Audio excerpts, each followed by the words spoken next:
Конець рока.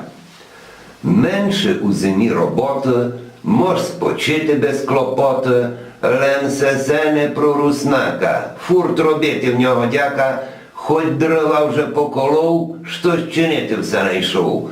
Переносить із пилівні попут хижу не за гривні, суєту не глядає, айбо фурт її чекає. Да як перебув новембер, чекать, що нам дасть децембер.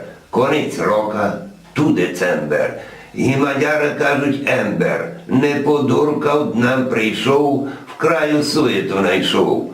Кожний цяткамся ладить, і пораїть, і харить, до руства, нового рока, про газдинця семорока.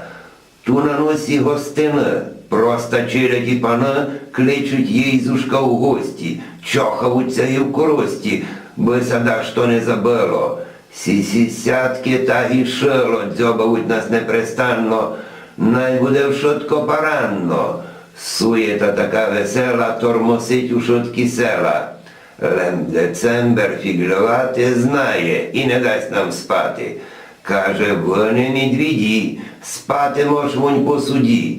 А тепер беріть лопати, сніг ідіть лем прогрібати. Та із цурового міха про децембер се втіха, снігом край наш завалити, без ми мали що робити.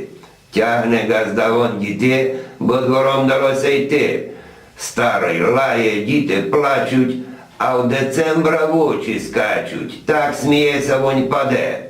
Голосно шпартгейт гуде, в кецкуся свиня не творить, найсніжить, її не морить. Файно хлипче, файно спить, що і чекать не болить.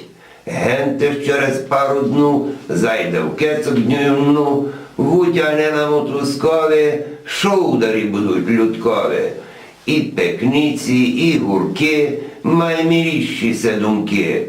Студінь дає боженько, бо нам було тепленько, руснакам урокачи, бо тепло іде з душі.